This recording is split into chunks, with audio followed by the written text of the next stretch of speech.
We'll take another story.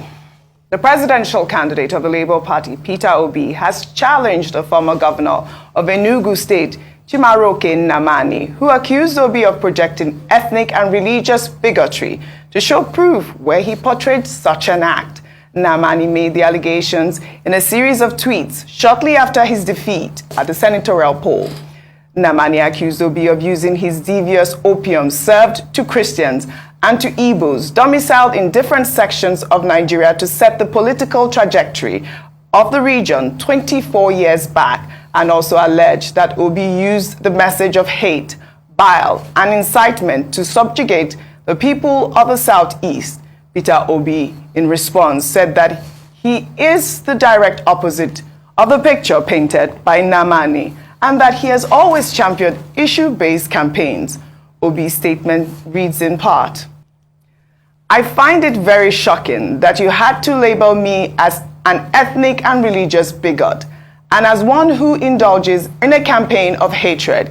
In this instance, I like to state unequivocally that I am the direct opposite of what you said in your statement, and what my campaigns have been. I want to believe that my dear older brother must have mistaken me for someone else, because in this campaign, I have consistently championed issue-based campaigns and maintained so, even using illustrations and data to buttress my position, to the extent that I have been accused of using data wrongly, and media houses had to create fact-check desks just to monitor and address issues I raised during campaigns." For that one, he got that right. Yeah. You know that was Peter Obi's rhetoric the whole time. Go and verify. Wow. But I mean, I think that it is quite irresponsible for Mr. Chimaroke Nnamani to have put out that tweet. I don't know if we can pull up those tweets that he sent after he lost his senatorial seat. Ayo. All right, so that's his tweet. It's very easy for one to read the litany of tweets by Senator Chimaroke Nnamani as just rantings of a sore loser. It's easy to see it that way.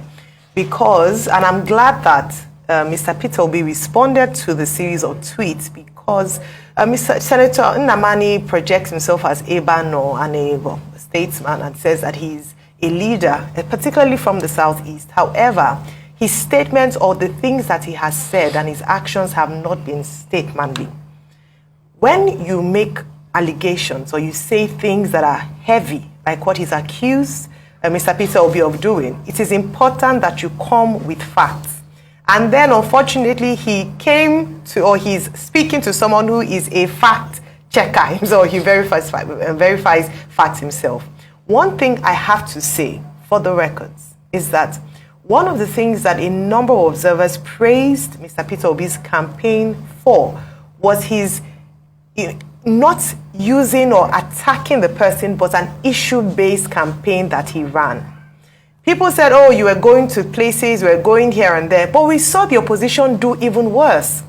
And following that, I mean, Lagos State example is one. The Lagos State governor, after they had accused Mr. Peter Obi of going to churches, who then became a church greeter at the end of the day. These are examples that we see and we think, okay, you cannot accuse one man of doing something and then you go on and use the same strategy because it was not. But it's the people who are saying that it's not for people like you. Don't go home if you're not from this, if you're not going to, from this tribe, if you're not going to vote, are the real people that Senator Nnamani should be speaking to. And you made that point, really, because I'll take some reaction. Let me take just one from Sandra, who wrote, there's only one candidate that said, Emi Lokan, Yoruba Lokan, and topped it off with a same faith ticket. That candidate ran on entitlement, ethnicity, and religion with his full chest. That person is not Peter Gregory Obi. Well, this whole conversation is coming as the chief whip of the Senate, Orji Uzor Kalu, on Tuesday said that it is his turn to become president of the Senate in the 10th National Assembly. While speaking with journalists, Kalu said that he is the highest ranking senator from the Southeast and therefore deserves the position. If we practice true democracy, I should not be in contest with anybody in this position. Because apart from the Senate President himself, Deputy Senate President Mogege, the Senate Leader Gobe, I'm the highest ranking member of the Senate. The Nigerian people will pray for me to be Senate president because it is my turn. Oh, all right, Dr. Abati, really quickly on this story. Okay, two quick things here. First, Mr. Peter Obi, he seems to have mastered the art of issuing rebuttals without being offensive. I love it. Because if you look at that his statement in which he responded to Senator Chimaroke Nnamani, a former senator representing Enugu East, who lost in the recent election.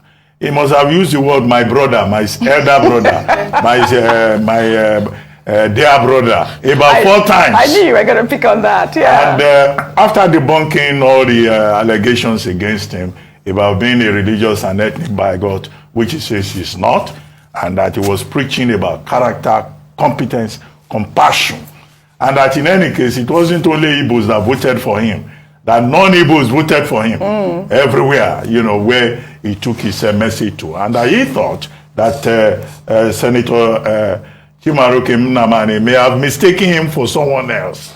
You know, such very polite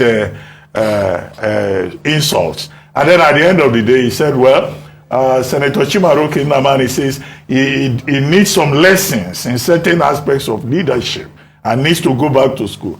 He ended his statement by saying, why do I have to go back to school when I have my dear brother, Senator Nnamani, knows a lot about leadership? Rather than go back to school, I'll come and learn at your feet. Of course, all of that is tongue-in-cheek. But he was able to make his point. However, I think in this matter, you, Assad, must prove. If you want to push Mr. Peter Obi further, you will tell him, well, sue Senator Chimaroke Nnamani for defamation. Because he has made claims about you that you say are not true. He even called Peter Obi, he referred to him as Gringori. I thought he was going to call him Gringori or Kafo. Gregory. But he said, no, he said Gringori. That's what he wrote, you know, which is also like, you know, a slur, almost dismissing him as a comedian, you know. But what we can just appeal for is that, look, political leaders, people that people look up to, should just try to be very civil with one another. You see there, Peter Gringori Obi, Playing with his middle name. how he has set Igbo political trajectory 24 years back. Not many people will agree with that.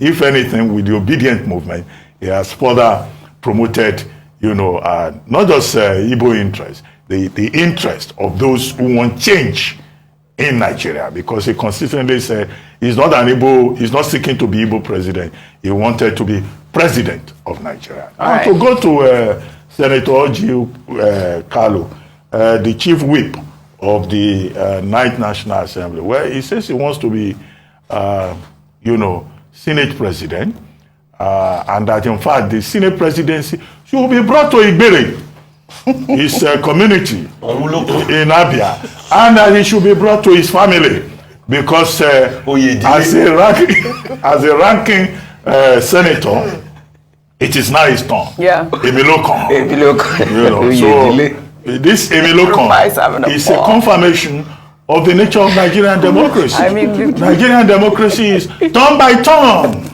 It's turn by turn. I hear now that, in fact, one developing scenario is that when people see a beautiful lady, they just call her and say, my friend, you look good, Emilokon. It's my turn. Okay, doctor. So that is what you get, you know. But this turn by turn should not be the emphasis, particularly in political leadership, in public service. The emphasis should be on service, should be on capacity to deliver. But the APC has not yet zoned the offices. We are hoping that the leadership of the 10th National Assembly of Nigeria will be on the basis not just of a political advantage, but on the basis of competence, of ability, of readiness to serve Nigeria. And that 10th National Assembly will not turn out to be another rubber stamp assembly. All right. We'll take another story. In the wake of the rhetoric from